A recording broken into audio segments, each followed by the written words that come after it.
Fall from Nepali, who lost 11 members of his family on July 30th. Few days back, he opened a cafe called July 30th to honor his wife's dream of opening a cafe. കുടുംബാംഗങ്ങളായ 11 പേരെ നഷ്ടപ്പെട്ട നൌഫൽ എന്ന് പറയുന്ന ആള് ആ ദിവസത്തിന്റെ ഓർമ്മയ്ക്ക് July 30ന്റെ ഓർമ്മയ്ക്ക് July 30 എന്ന് പറയുന്ന ഒരു കഫേ അവിടെ ആരംഭിച്ചു. പ്രത്യേകിച്ചും തന്റെ ഭാര്യയുടെ ജീവിത പങ്കാളിയുടെ ഓർമ്മയ്ക്കായി. And next time I'm in the vicinity, I will go to his cafe to give him my support.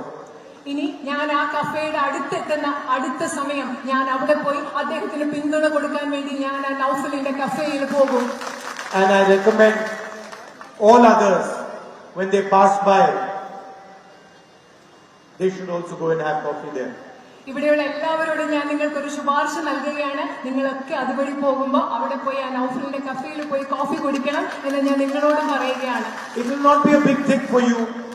നിങ്ങൾക്കത് വലിയൊരു കാര്യമല്ല അവിടെ പോകുന്നത്. You will just go and have coffee. നിങ്ങൾ അവിടെ പോയി ഒരു ചെറിയ കാപ്പി കുടിക്കും. But you will give confidence to those who suffered in the tragedy. പക്ഷെ അതിലൂടെ നിങ്ങൾ ചെയ്യുന്നത് ആ ദുരന്തത്തിൽ ബുദ്ധിമുട്ട് അനുഭവിച്ച മനുഷ്യർക്ക് നിങ്ങൾ ആത്മവിശ്വാസം കൊടുക്കുകയാണ് അതിലൂടെ നിങ്ങൾ ചെയ്യുന്നത്. People of Wayanad have the habit of giving confidence to people. വയനാട്ടിലെ ജനങ്ങൾക്ക് മറ്റുള്ളവർക്ക് ആത്മവിശ്വാസം കൊടുക്കുക എന്നൊരു സ്വഭാവമുണ്ട്, ശീലമുണ്ട്. I was in Parliament when my sister came for the first time. ഞാൻ എന്റെ അനുജത്തി എന്റെ സഹോദരി പാർലമെന്റിലേക്ക് വന്ന ദിവസം ആദ്യമായി വന്ന സമയം ഞാൻ പാർലമെന്റിലുണ്ടായിരുന്നു. And she is your new member of Parliament. എന്റെ സഹോദരി എന്ന് പറയുന്നത് നിങ്ങളുടെ ഇന്ത്യൻ പാർലമെന്റിലെ പുതിയ ജനപ്രതിനിധിയാണ്. And 5 years ago, you elected me as your member of Parliament. 5 വർഷങ്ങൾക്ക് മുമ്പ് നിങ്ങൾ എന്നെ നിങ്ങളുടെ പാർലമെന്റിലെ ജനപ്രതിനിധിയായി തെരഞ്ഞെടുത്തു.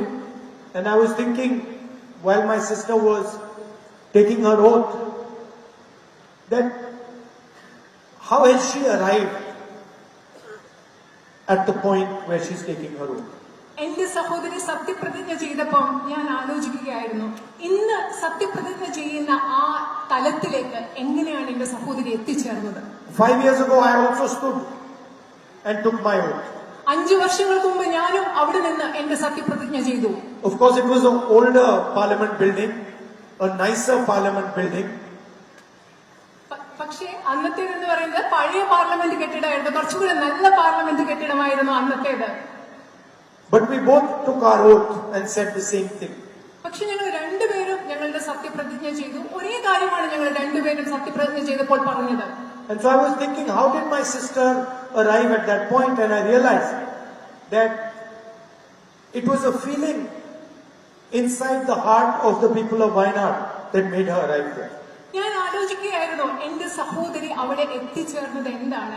അപ്പൊ ഞാൻ ചിന്തിക്കുകയായിരുന്നു, എനിക്ക് മനസ്സിലായി വയനാട്ടിലെ ജനങ്ങളുടെ ഹൃദയത്തിലുള്ള ഒരു തോന്നലാണ്, വികാരമാണ് എന്റെ സഹോദരി അവിടെ എത്തിച്ചതെന്ന്.